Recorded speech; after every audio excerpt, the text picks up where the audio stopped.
ये जो है कर्व, ये क्या है भाई, साइक्लॉइड है, तो तुम्हें याद हो गया होगा, ठीक है ना, ये साइक्लॉइड है। और इस साइक्लॉइड की हमें इंट्रिंसिक इक्वेशन बनानी है, ये पैरामीट्रिक फॉर्म में है। तो इसके लिए इंट्रिंसिक इक्वेशन अभी हम बता रहे थे, इंट्रिंसिक इक्वेशन कौन सी होती है, जो एस और साई में होती हैं। कार्टिजन एक्स वाई में, एक्स में और टी में पैरामीट्रिक, और आर में थीटा में पोलर, ठीक है। इस तरह से तो हमें इंट्रिंसिक इक्वेशन निकालनी है, तो उसमें हमें d y by d x निकालना पड़ेगा सबसे पहले, क्योंकि हमें साई निकालना होता है। तो d y by d x निकाले तो पहले सबसे पहले तो डी एक्स और डी टी निकालना पड़ेगा। तो डी एक्स और डी टी क्या हो जाएगा, ए 1 प्लस कोस टी, ये हो गया हमारा डी एक्स और डी टी। फिर d y by d t निकालेंगे तो वो कितना हो जाएगा, ए 1 का 0 और कोस टी का साइन टी, ये आ गया d y by d t. फिर हम निकालेंगे d y by d x, ठीक है। अब d y by d x निकालेंगे तो a sine t over a 1 plus cos t, a से तो ए कैंसिल हो गया, साइन टी और कोस टी, इसको क्या लिखेंगे हम, कोस टी का फॉर्मूला खोल लेंगे, कौन सा, 2 को स्क्वायर टी बाई 2 माइनस 1, तो ये कैंसिल हो गया, तो ये कितना जाएगा 2 कोस स्क्वायर टी बाई 2, और ऊपर आ गया 2 sine t by 2 cos t by 2, 2 से 2 कैंसिल हुआ, और कोस टी बाई 2 से इसके एक पावर, ये एक पावर कैंसिल हुई है, पूरा नहीं कैंसिल हुआ ये, ठीक है। तो अब ये कितना आ गया 10 टी बाई 2, और साई क्या एंगल है, ये क्या लिखेंगे इसको हम, 10 psi equal to 10 t by 2। तो इस तरह से साई की वैल्यू आ गई टी बाई 2, ये साई निकल के आ गया हमारा एंगल। अब इसकी लेंथ और निकाल लेते हैं। अब लेंथ कैसे निकालेंगे भाई, हमने पढ़ा है D s over d T, कैसे निकालते थे हम, d s over d T. D S अगर लेंथ निकालना चाहते हैं तो डी एस की लिमिट्स लेंगे फ्रॉम 0 टू एस, सब जगह जब इंट्रिंसिक इक्वेशन निकालेंगे लिमिट्स इसी तरीके से लेनी है हमें। और इसमें जो इक्वेशन बनाएंगे 0 टू टी लिखेंगे, और क्या था d s over d t, हमने फॉर्मूला भी लिखवाया था, ये d x over d t whole square और plus d y by d t whole square. इस तरीके से हम d s over d t निकालते हैं पैरामीट्रिक फॉर्म में। अगर कार्टिजन फॉर्म थी तो under root 1 plus d y by d x whole square था, और अगर पोलर फॉर्म थी तो under root r square plus d r over d theta whole square था, ठीक है। तो इसको हम निकालेंगे। अब यहाँ पर इनकी वैल्यू रखेंगे 0 टू टी, और डी एस का तो एस आ जाएगा, और एस के लिमिट्स 0 टू एस रखेंगे तो एस ही आ गया कुल मिला के, ठीक है। ये तो एस आ गया इतना। अब इसकी वैल्यू रख लेंगे इधर यहाँ under root of d x और डी टी होल स्क्वायर, तो इसका होल स्क्वायर प्लस इसका होल स्क्वायर, इन दोनों के होल स्क्वायर करने हैं। तो इसमें भी ए स्क्वायर आएगा, ए स्क्वायर इसमें भी आएगा, ए आ जाएगा बाहर लिख लिया हमने ए, ठीक है।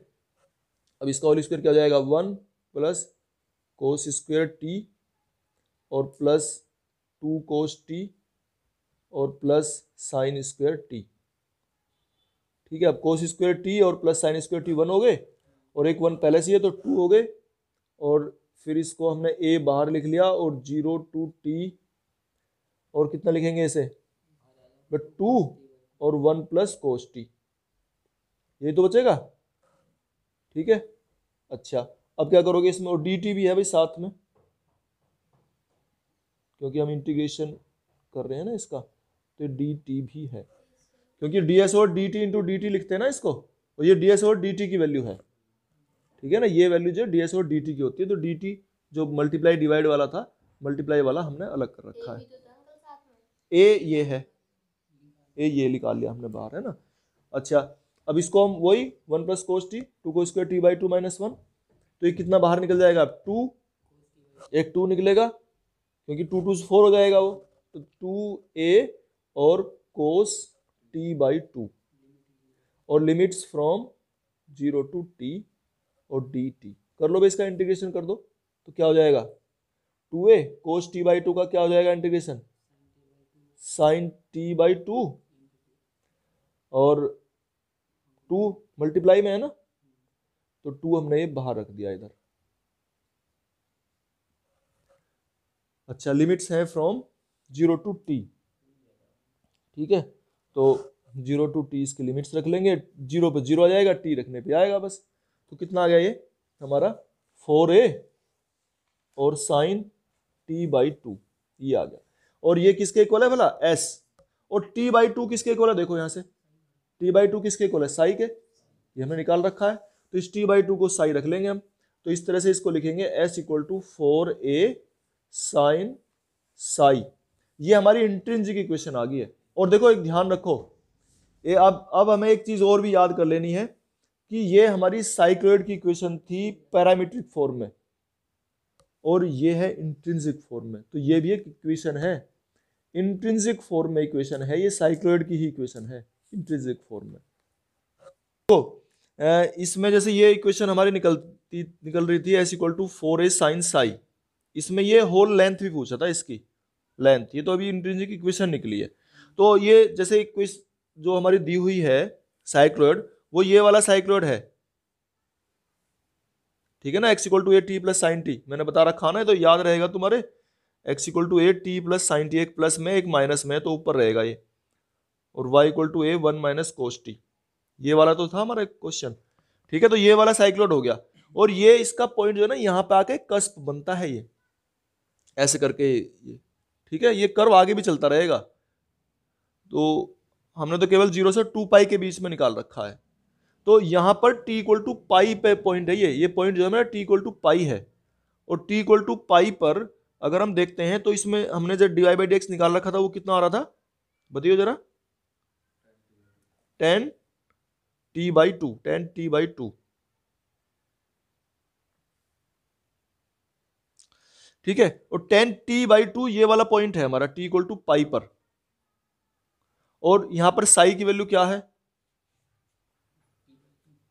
t बाई टू होगी ना, तो साई की वैल्यू क्या है बताओ भाई, psi equal to t by two है, और t की वैल्यू हम कह रहे हैं पाई, तो ये हो गया साई इक्वल टू हो गया पाई बाई टू, ठीक है। इस पॉइंट पर साई की वैल्यू हो जाएगी ये, और यहां हम साई रखेंगे फिर, तो इसकी फुल लेंथ यानी कि यहां से लेके यहां तक की लेंथ निकल जाएगी।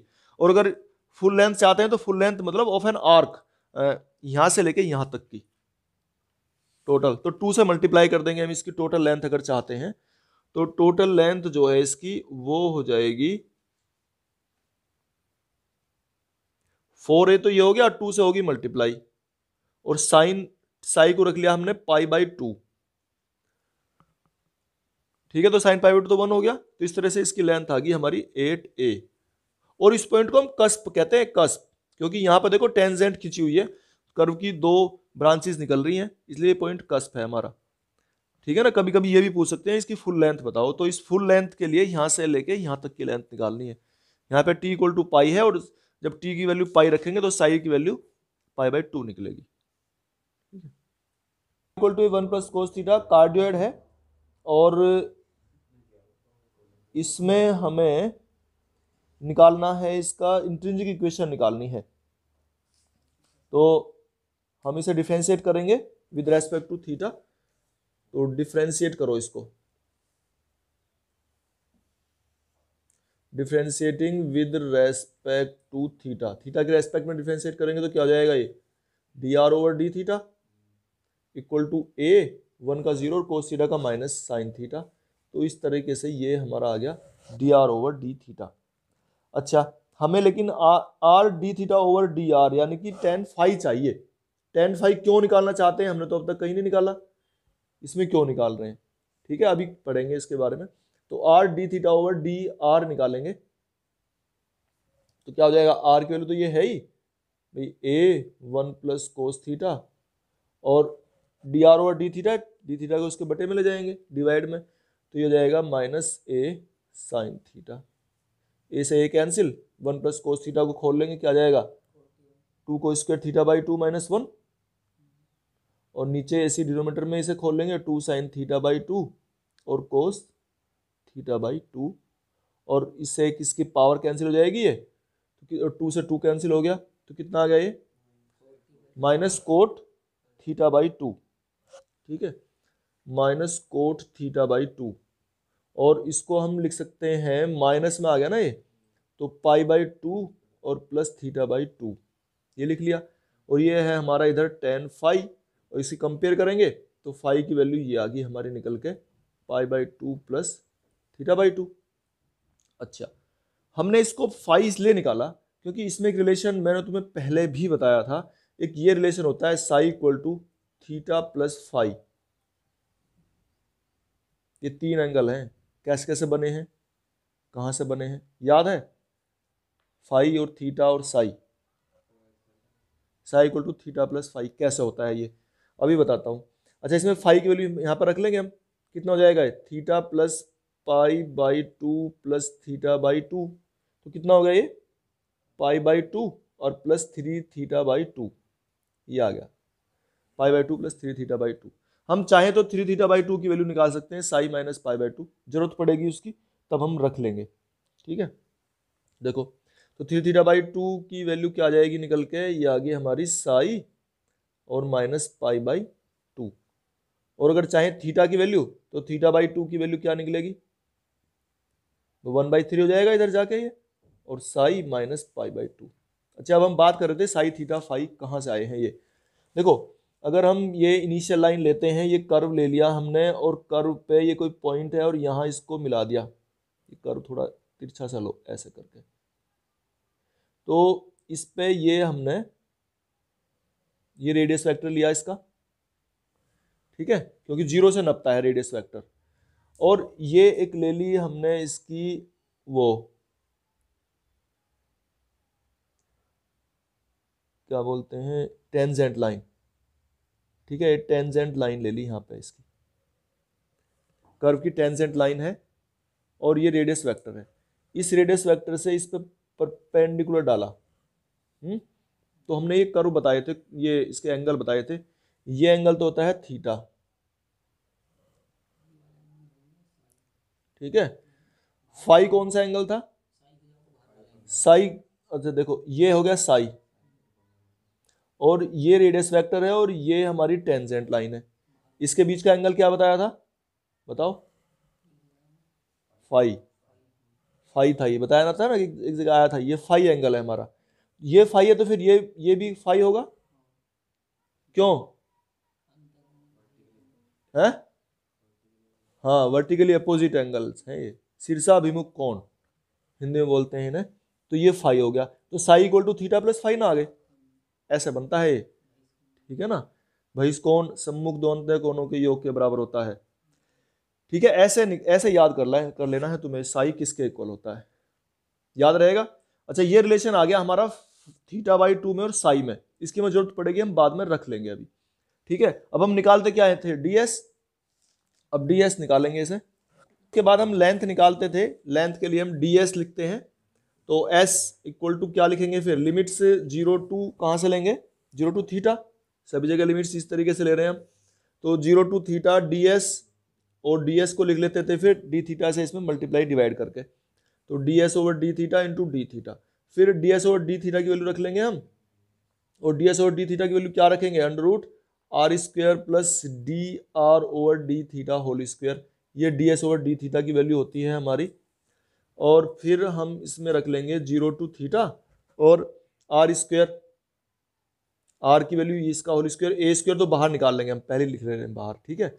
और आर का स्क्वायर यानी कि 1 प्लस कोस स्क्वायर थीटा और प्लस 2 कोस थीटा और plus d r over d theta whole square क्या हो जाएगा, प्लस साइन स्क्वायर थीटा। और sine square theta plus cos square theta 1 और 1 और 1 2। और ये तो इस सवाल कई बार आ चुके हैं इस तरह के, है ना, तो उसको हम लिख लेते हैं बाहर 2a, और कितना जाएगा ये कोस थीटा बाई 2, ठीक है ना, 2a और लिमिट्स 0 टू थीटा और कोस थीटा बाई 2 और D theta.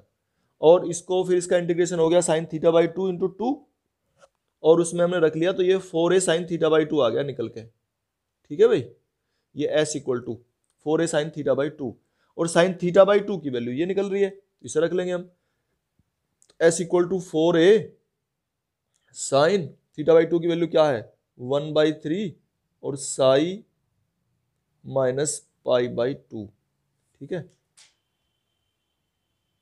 Sai minus pi by 2।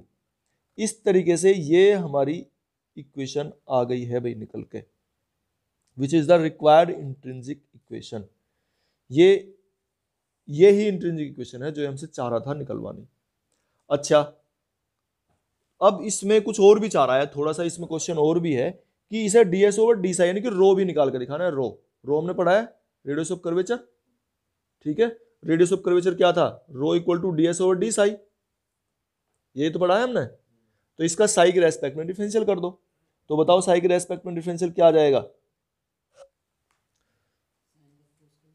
भाई, 4a और साइन थीटा मानेंगे, साइन थीटा कोस थीटा, यानी कि कोस 1/3 और साई माइनस पाई बाई 2, फिर इसका करेंगे अंदर वाले का तो 1/3 और आ जाएगा बस, ये तो जीरो हो गया, पाई तो कांस्टेंट है। ठीक है, तो ये इस तरीके से हमारा आ गया। और इसको थोड़ा सा और भी इसने सोल्व करवाया है, इक्वेशन निकलवा रखी है, तो 3 को यहाँ लेंगे और s ये है हमारा और रो ये है, और दोनों का स्क्वायर करके जोड़ दिया। देखो 3 को यहाँ लेंगे और इसका स्क्वायर करा s स्क्वायर और plus 9 rho square equal to sine square theta plus cos square theta, same है दोनों, तो ये 1 हो गया निकल के, बस ये इसका आंसर आ गया। ठीक है, जो हमसे चाह रहा था निकलवाना, ये इक्वल टू क्या आएगा, देखो ये भी तो है 4a स्क्वायर और प्लस 4a स्क्वायर, तो 16a स्क्वायर, ये आ गया, ये इसका आंसर आ गया।